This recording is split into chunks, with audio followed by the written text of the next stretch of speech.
जय महाकाल की। आज इस वीडियो में बात करेंगे कि भगवान कारसदेव की पूजा सबसे पहले किसने की थी। इसके बारे में बहुत सारे लोग इस बात को कह रहे थे कि आप इस बारे में ज़रूर बताएं, इसलिए यह वीडियो बनाया गया है। और दोस्तों, आप में से बहुत सारे लोग चैनल को सब्सक्राइब नहीं कर रहे हो, मात्र 3% लोगों ने ही चैनल को सब्सक्राइब किया है। इसलिए आपसे निवेदन है कि चैनल को सब्सक्राइब जरूर करते जाएं।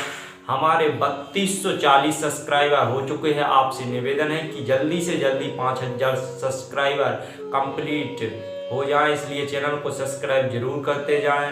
और आप भगवान कारसदेव के जन्म स्थान जहांगीरनगर की यात्रा को जिसने नहीं देखा है, उसको ऊपर आई बटन में वीडियो दिख जाएगी, वहां से आप वहां की सारी यात्रा, जहांगीरनगर की यात्रा कर सकते हैं। चलिए वीडियो शुरू करते हैं जी। बाबा कारसदेव सूरपाल बैसाख बदी तीज को भगवान शिव के धाम से वापस जहांगीरनगर में आ गए थे और उन्होंने माझीहार में अपना चिमटा गाड़ दिया था। इसके बाद वह अपने भानेज नैना के स्वप्न में आकर उन्हें दर्शन देते हैं और अपने रूप का साक्षात्कार कराते हैं।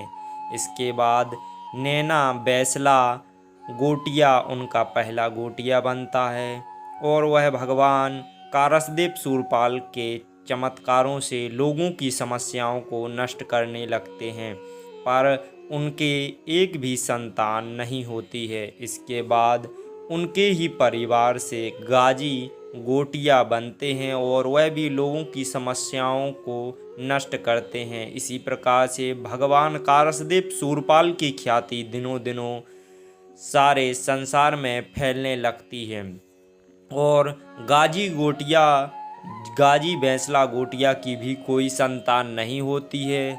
जब बाबा कारसदेव बेंदा बैसला से यह कहते हैं कि तुम हमारे गोटिया बन जाओ, तब बेंदा बैसला कहते हैं कि तुम्हारे 2 गोटिया पहले ही हुए हैं, जिनके एक भी संतान नहीं हुई है। हम आपके गोटिया नहीं बनना चाहते हैं, वरना हमारा वंश भी आगे नहीं चलेगा। तब भगवान कारसदेव कहते हैं कि ऐसा कुछ नहीं होगा और इसके बाद बेंदा पुजारी उनसे वचन लेते हैं। वह वचन इस प्रकार से थे कि जो भी आपके मंदिर में चढ़ोतरी आएगी, उसी से उनके वंश के लोग अपने जीवन का निर्वाह करेंगे। दूसरी चीज़ उन्होंने मांगी थी कि जो वह बात कह देंगे उसको भगवान कारसदेव सूरपाल को पूरा करना पड़ेगा। और इसके बाद भगवान कारसदेव ने उनसे कहा था कि माघ महीने की चतुर्थी बड़ी चौथ को मेरी रात्रि जागरण करा देना। और बाबा कारसदेव सूरपाल इस प्रकार से लोगों की समस्याओं को नष्ट करने लगे। बेंदा पुजारी ने भगवान कारसदेव के शक्ति से इतने चमत्कार दिखाए कि लोगों को यह विश्वास नहीं हो रहा था कि यह कौन इतना बड़ा देवता है जो हर एक समस्याओं को नष्ट कर रहा है। इधर बेंदा गोटिया को कुछ भक्त लोग बुंदेलखंड के परसौदा गांव में ले गए। वहां पर बेंदा भक्त ने श्री कारसदेव की कृपा से अनेक दुखी लोगों के कार्य संपूर्ण किए। इधर परसौदा गांव के ही एक डोली ने बेंदा गोटिया का अपमान कर दिया और कहा कि ये तो ढोंगी है, जनता को पागल बना रहा है। अरे ये कारसदेव कौन है, ये कुछ नहीं कर सकता। इतनी बात डोली की सुनकर के बेंदा गोटिया को गुस्सा आ गया और उसको श्राप दे दिया कि 3 दिन के अंदर तेरे शरीर में कोढ़ उत्पन्न हो जाएगा। इतनी कहकर के बेंदा गोटिया तो वापस जहाज गांव में आ गए और उस डोली की काया में कोढ़ निकल आया और शरीर से मवाद निकलने लगी और खून बहने लगा। तब उस डोली को मालूम हुआ कि वास्तव में श्री कारसदेव चमत्कारिक देव हैं। इधर उस डोली की बहन नंदो डोली बेंदा गोटिया के पीछे से पैदल चलकर जहाज गांव में आ गई और बेंदा गोटिया से माफ़ी मांगने लगी। मगर बेंदा गोटिया ने कह दिया कि तेरे भाई ने श्री कारसदेव का अपमान किया है, उनका तो उसी से आस लगाओ वो ही कुछ करेंगे। आज नंदू डोली श्री कारसदेव के मंदिर में अखंड भक्ति पर बैठ गई और 3 दिन और 3 रात उसी जगह भक्ति में निकाल दी। आज स्वयं श्री कारसदेव आए और उससे कहा, नंदू डोली, तेरे भाई ने मेरे भक्त का अपमान किया है, अब आप उसी को मनाओ।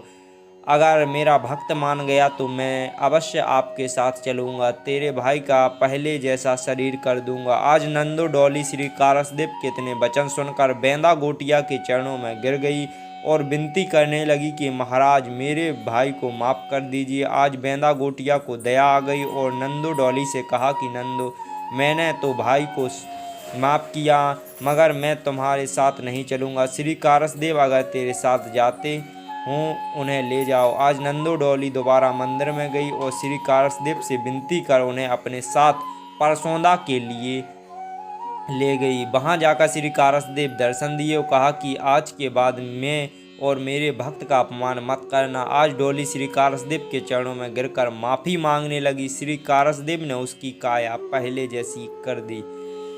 दोस्तों, भगवान कारसदेव का चमत्कार देखने के लिए पूरी दुनिया में चर्चा हो रही है। तब हरियाणा के राजा भूरा सिंह जाट भी भगवान कारसदेव का चमत्कार देखने के लिए जहाज गांव में आए। झांझनगर में जब वह आए तब उन्होंने एक मरी हुई गाय को बेंदा पुजारी जब पूजा कर रहे थे तब वही मंदिर के सामने रखवा दिया और कहा कि यदि तुम्हारे कारसदेव बाबा में इतनी ताकत है कि यह मरी हुई गाय को जिंदा कर दें,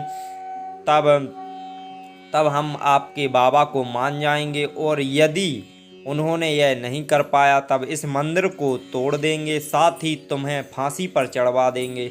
इस बात को सुनकर बेंदा पुजारी को रात भर नींद नहीं आई और भगवान कारसदेव ने चमत्कार दिखाया और अर्धरात्रि के समय ही गाय को जीवित कर दिया। इसके बाद भूरा सिंह जाट भगवान कारसदेव के पुजारी बेंदा पुजारी के चरणों में गिरकर माफ़ी मांगने लगा और इसके बाद बेंदा पुजारी ने उसे माफ़ कर दिया। इसी प्रकार से बाबा कारसदेव अपने चमत्कार दिखाते रहे और लोगों की भीड़ वहाँ जाने लगी। इसके बाद वहाँ पर लोग भगवान कारसदेव शूरपाल को मनाकर अपने गांव-गांव ले जाने लगे। तभी से आज तक भगवान कारसदेव शूरपाल के गांव-गांव में मंदिर देखने को मिलते हैं और बाबा हर गांव में आकर उनकी समस्याओं को नष्ट करते हैं। बाबा कारसदेव शूरपाल गाय भैंसों के रोग दोगों को दूर करने के अलावा सर्पदंश जिनको बालक नहीं होते उनको बालक हो जाते हैं, साथ भी जो कोढ़ी होते हैं उनका कोढ़ नष्ट करते हैं। इसी प्रकार से बाबा अपने चमत्कार दिखाते हैं। जय कारसदेव बाबा की जय, हीरामन बाबा की जय, सवाई शूरपाल।